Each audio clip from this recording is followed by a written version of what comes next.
This is America and that is Mexico, and this is one of the most contentious borders in the entire world. And for the next 3 days, we are going to be photographing the wildlife that calls this place home. The desert here hosts a bizarre diversity of incredible wildlife, but with limited time to shoot here, I'm going to be focusing on 3 specific species. 1, the javalina, 2, the roadrunner, and 3, the black bear. And it's day 1, the clock is already ticking, so let's stop wasting time. Let's go find some wildlife. Before we do that though, you're probably wondering, how did I get here? I was just in Yellowstone braving the bitter cold a few weeks ago. And why? Well, besides to escape this.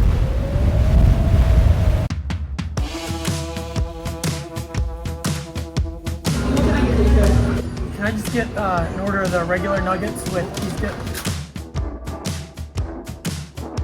How's it going? Nice to meet you. Nice to meet you, Adam. This is Adam.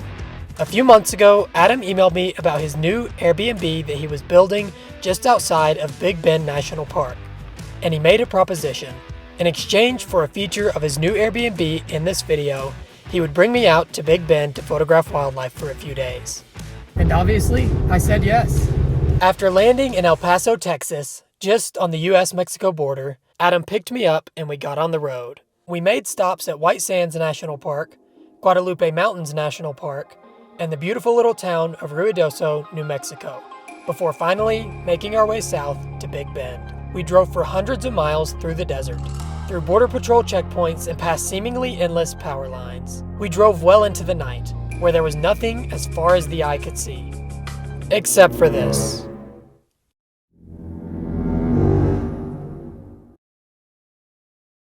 Anyways, we left the creepy store behind and after a night's rest, made it to Adam's Airbnb.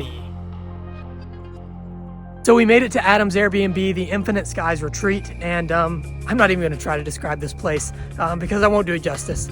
I'm just going to take you guys inside and let you see for yourselves.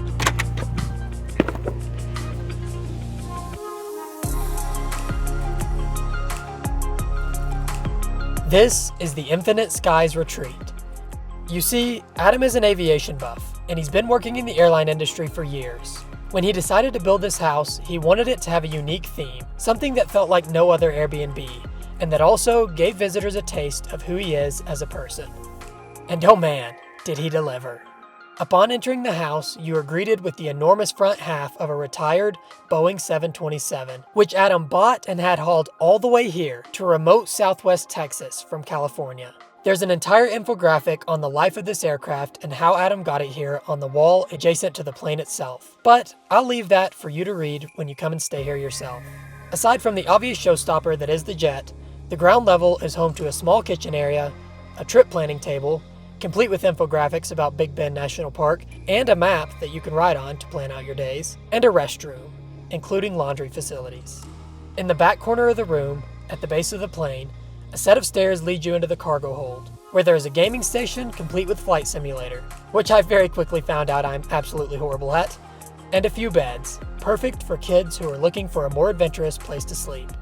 The level of detail Adam went into here is just insane. From the jet itself to the runway stripes and taxiway lights on the floor, Adam thought of it all. And this is just the first floor. Going up the first set of stairs, we come to the second level, which just might be my favorite. To the left, a hole in the wall of the plane allows you to step inside of it, where Adam has turned what was once an airplane into a cozy, aviation-themed home. There's a comfortable queen-size bed, a set of passenger seating units facing towards the TV, and, on the far side of the plane, access to the cockpit, which you can sit inside of, and if you want, take it for a spin. How freaking cool is this? On the wall, a light-up map shows live, real-time weather at every major airport in the US. So the final area of the house is up these stairs here, and I can't wait to show you guys that later, but for the time being, we've got a park to see and some wildlife to photograph. So let's get out there into Big Bend. Adam and I drove into the park gateway town of Terlingua, where we made a quick stop at a food truck and got some delicious, authentic Mexican food. After eating, we drove south into the park and towards the Mexico border. For those of you who don't know, Big Bend sits right along the Rio Grande on the US-Mexico border. Unlike much of our southern border, where border walls split the two countries, here, in the national park, nothing but the river divides them. Our goal today was to photograph species number 1, the havalina. But to successfully do this, we had to find havalina. And how would we do that? You see, water is the limiting factor here in the desert. It's the one thing that every species needs the most, but that is so scarce and difficult to find. Because of this, wildlife here congregate around the more reliable water sources. The single most reliable water source here is the one that divides this country from Mexico, the Rio Grande. This river is a lifeline into the surrounding ecosystem, providing habitat for birds, fish, the lush green plants along its banks, and javelina.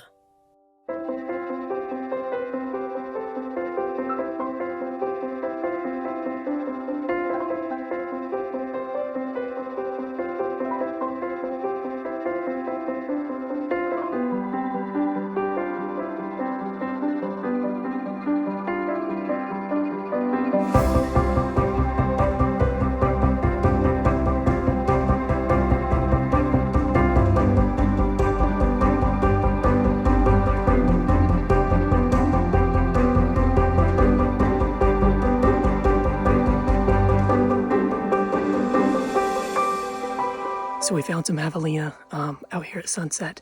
There's about 6 or 7 of them out in front of me. They're super chill, super relaxed, and comfortable with our presence here. So I've been able to get some really cool stuff. About 40 yards behind me is the Rio Grande River and Mexico on the other side.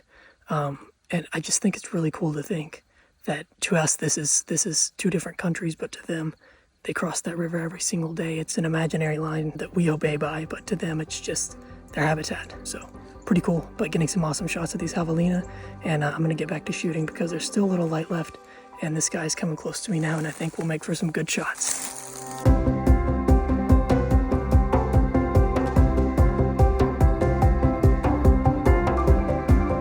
These animals are so cool to me. They're not in the pig family, believe it or not, but are instead in their own family and are closely related to hippos. They live in the U.S. desert Southwest and throughout Mexico, and javelina like these, who live on the border, regularly cross between the 2 countries in search of food. As the sun continued to fall, the javelina continued to feed on the fresh greens that the nearby water of the Rio Grande provided. Eventually, it got too dark to shoot, so Adam and I packed up and went back to the car. What a great first evening in the park. Given how little light pollution there is in Big Bend, we decided to do some astrophotography to end out the day. We drove west to an iconic Big Bend spot, Santa Elena Canyon, where we set up and shot for the night.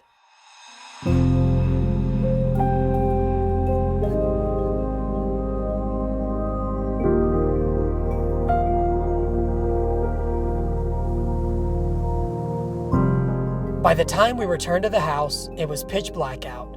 But that actually worked out in our favor, because at nighttime, this place takes on a whole new feel. The taxiway lights glow at the base of the plane, and from the cockpit to the bedroom to the exterior, the plane lights up beautifully. Man, did Adam kill it with this place. When we got back, Adam and I got cleaned up, made a game plan for tomorrow, and then went to bed. We were up bright and early, or dark and early, I guess, and headed in for another day in the park. The goal this morning was the greater roadrunner, which is, in my opinion, the most iconic and symbolic bird of the desert Southwest. When in Texas, how could you not want to see a roadrunner? We began our search along the Rio Grande. We got a nice look at a cardinal and a vulture, but didn't see much else. We spent hours looking this morning, checking all the spots where we thought there might be a chance we could find one. I had heard people had seen them recently in the Rio Grande Village campground, so we even did a few passes through there, just hoping. Finally, we gave up, and just as we were leaving the campground, "Hey, roadrunner!" Adam spotted one. We pulled over and grabbed out our cameras. There it was. I threw myself down into the grass, getting eye level, and I began to fire away. The roadrunner quickly disappeared into a drainage ditch. I was worried that just like that, it was over. But thankfully, that wasn't the case. He came back out into the open, picking up a stick and then running over to the brush line. I fired off some shots as he did so, finally capturing some decent stuff of a roadrunner. The issue with these photos is, the background is a little more cluttered than I would have liked. I needed the bird to come out a little further from the brush line. That way, I could blur the background more and get the cleaner shots I really wanted. He wasn't being too cooperative at first, mainly sticking right there at tree line. But, eventually, as I waited patiently, the roadrunner ventured out into the campground and looked at me for a moment, almost inquisitively. He was probably wondering why I'm laying on the ground, in a ditch, not moving. Most humans in the campground probably don't do that. Regardless of why he actually came out into the open, it was this moment that allowed me to get the shots I wanted, placing the distant brush line behind him and blurring it out for nice, clean, sharp roadrunner photos.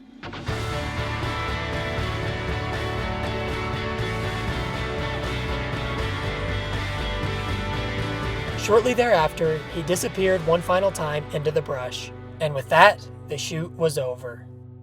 Species number 2, check. Ecstatic to have had another successful photo shoot, Adam and I decided it was time to do what we had been watching the animals do for days now. Go to Mexico. Big Bend is the only national park in the U.S. with a customs office located inside the park. Here, you can legally cross the Rio Grande into Mexico, where the small town of Boquillas lies. After going through customs, we walked down to the river, where a man with a rowboat awaited us. We climbed in, began across the river, and, just like that, entered a new country.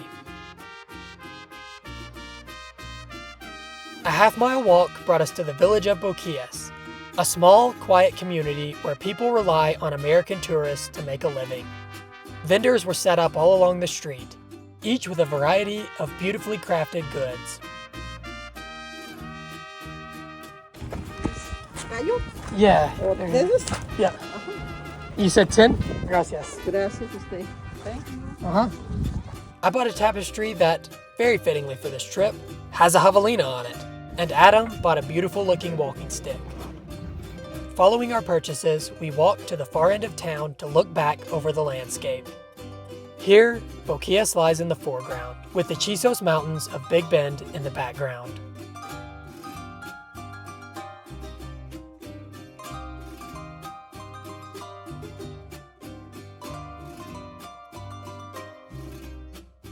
After exploring for a bit and doing our part to support the local economy, Adam and I hiked back down to the river and crossed over into the U.S.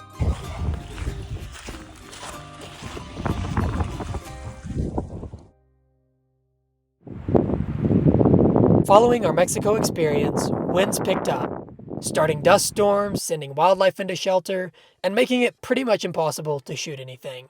So Adam and I decided to call it a day early and returned home.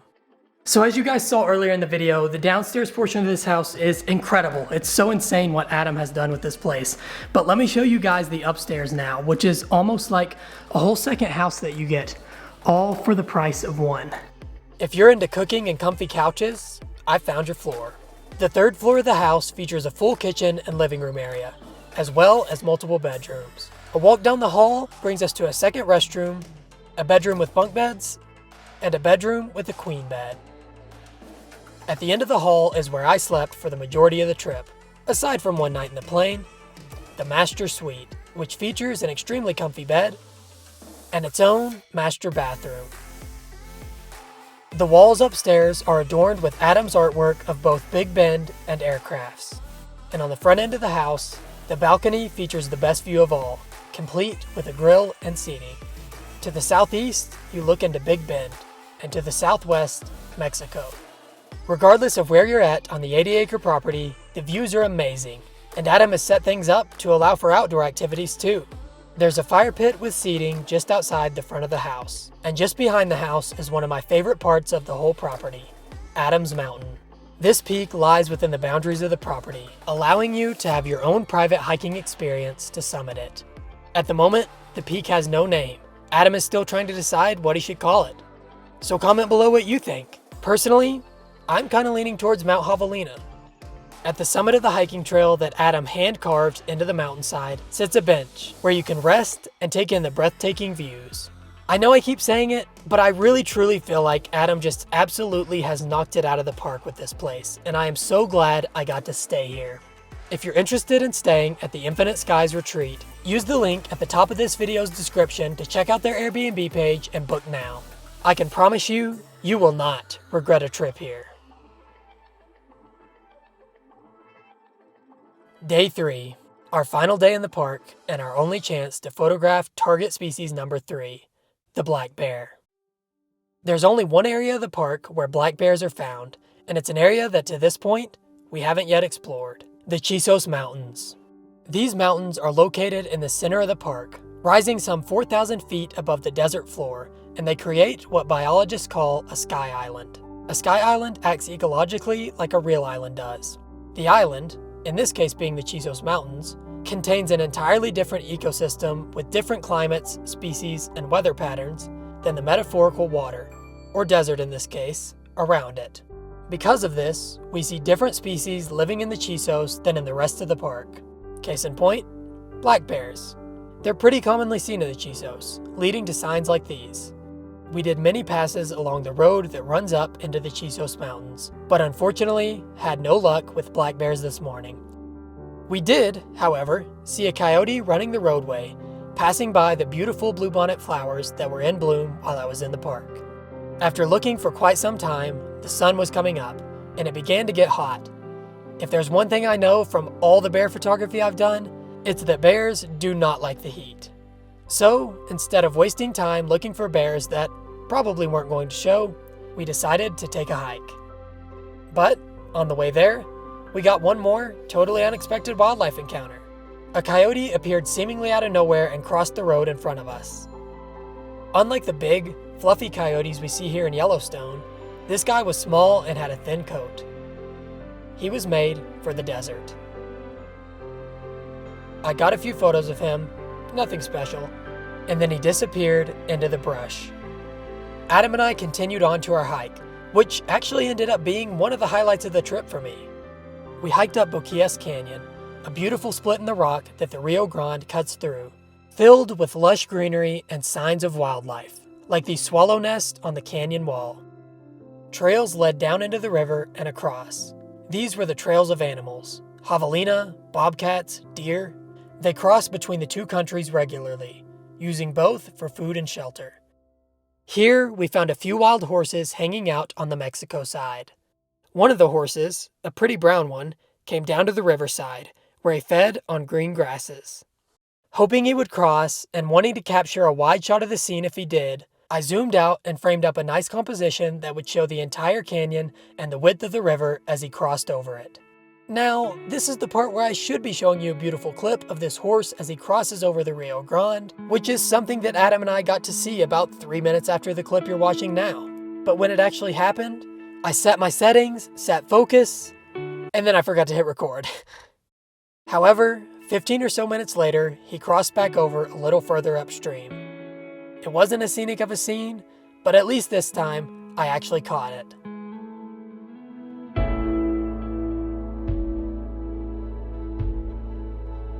By the time we finished the hike, it was getting later in the day, and temps were beginning to drop again, so we drove back up into the Chisos one last time. All we had left was this evening, one last chance to photograph bears and complete the trifecta I was hoping for. So we are on a hike in the Chisos Mountains looking for bears at the moment. This is supposedly a really good hike for black bears, and this is kind of the type of habitat that they use here in Big Bend National Park. So hopefully we're going to get lucky. This is our last evening in the park, so kind of our last chance. So fingers crossed. As we climbed higher up into the mountains, we began to see signs of black bear. A pile of scat here, another one there, and another over there. They were definitely in the area. It was just a matter of actually finding them. We climbed on, finally reaching a pass that looked out of the mountains and down into Mexico in the distance. While we got to enjoy some absolutely breathtaking scenery, we unfortunately did not see a single bear on the way back down. We returned to the car about 30 minutes before sunset and did a few passes up and down the Chisos Basin Road as a last attempt at finding a bear. On our last pass down, we came around a corner and saw movement off the side of the road. It unfortunately wasn't a bear. But a nice big white-tailed buck was nothing to complain about.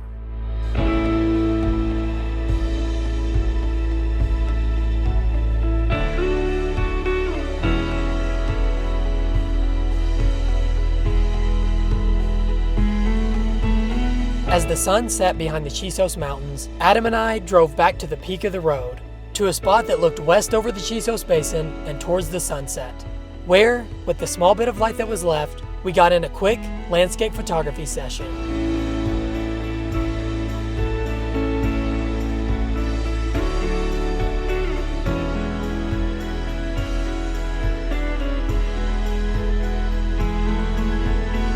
We may not have succeeded in capturing the bear photos we wanted to get, but what an incredible sunset to end our last evening in the park. Big Bend is truly amazing. We left the park after dark and went to a local restaurant for one final dinner. I really can't thank Adam enough for bringing me out for this trip. Adam is such a great guy, and hanging out with him for these few days was truly a blast. I'm not going to get political here or talk about my opinions on the border crisis or the border wall, but I do want to say that it is not often considered enough how this imaginary line that we argue so much about, how this big border wall that we debate about building, impacts the wildlife that call the Rio Grande home. A wall would cut their habitat in half, making an already difficult existence in the hot, rugged desert even more difficult for the vast variety of species that rely on the Rio Grande for survival. This place is a special, unforgivingly harsh place, filled with special, resilient wildlife, and it is a place worth protecting, regardless of the political or social issues going on around it. So yeah, thank you for coming to my TED Talk. The next morning, Adam dropped me off at the airport, where we said our goodbyes. Before I end this, I want to say that if you plan to come to Big Bend, seriously check out Adam's place at the link at the top of the description, and please stay there and experience it for yourself. It is by far the coolest house I've ever stayed in, and Adam has just poured so much time, energy, and passion into building this place that I really truly want to see it pay off and succeed for him. Until next time, thank you all for watching. I hope you all enjoyed this video, and don't forget to get out there and shoot some photos.